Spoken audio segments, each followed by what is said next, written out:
আজকে ইলিশ মাছ দিয়ে কচু শাক বানিয়েছি, আমাদের বাড়ির কচু। আর আজকের ওয়েদারটা দেখো, একদম কালো হয়ে আছে, বৃষ্টি নামবে নামবে বলতেই বৃষ্টি চলে এসছে। আর এগুলো কি জানো, এগুলো হলো বাতালি পাতা, এগুলোকে বড়া করব।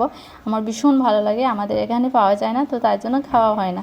তো এগুলো আমার মা এনেছিল বাড়ি থেকে, আজকে আমি বড়া করে নিয়েছি। তো এগুলোর মধ্যে দিয়েছি চাল বাটা, চাল ভিজিয়ে রেখেছিলাম, তো অল্প চাল বাটা দিয়েছি, না হলে মুচমুচে হবে না। আর এই দেখো আমাদের বাড়ির কচু, এগুলোকে শাক করব। তো কচুগুলোকে কেটে তারপর জল দিয়েছি, কড়াইয়ের মধ্যে একটু বড় কড়াই বসিয়েছি, আর একটু সেদ্ধ করে জলগুলোকে ফেলে দেবো, না হলে চুলকাতে পারে। তার মধ্যে আমি লেবু দিয়েছি, যদি চুলকোয় তাহলে চুলকোবে না, লেবু চিপে দিয়ে দিয়েছি একটা।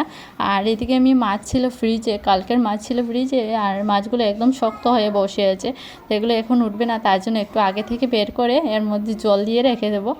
আর মাছগুলো কিন্তু ভীষণ ভালো ছিল, রান্না করতে এত সুন্দর স্মেল এসেছিলো। আর মাছগুলোকে একটু নুন হলুদ লঙ্কা গুঁড়ো দিয়ে ভাজা করে নেব।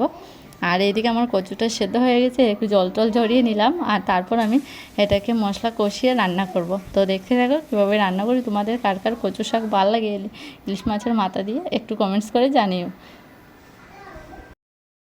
এদিকে কচু শাকগুলোকে, মাছের তেল ছিল এইগুলোর মধ্যে দিয়ে, তারপর সমস্ত মশলা দিয়ে একটু কষিয়ে, ভালো করে কষিয়ে, তারপর আমি এর মধ্যে ফোড়ন দিইনি, ফোড়নটা একটু পর নামিয়ে তারপর দেব, তাহলে স্মেলটা থাকবে, ভীষণ ভালো লাগবে। তো তাই জন্য আর মাছগুলোকে দিয়ে একটু ভেঙে চেঙে দিয়েছি, আর এত সুন্দর স্মেল আসছিলো কী আর বলবো। তো একটু কষিয়ে তারপর নামিয়ে নিলাম, কালো জিরে দিয়ে শুকনো লঙ্কা ফোড়ন দিয়ে, তারপর এই কচু শাকটা একটু ফোড়ন দিয়ে দেবো। আর দেখো দেখতে কীরকম হয়েছে, তোমরা একটু কমেন্টস করো।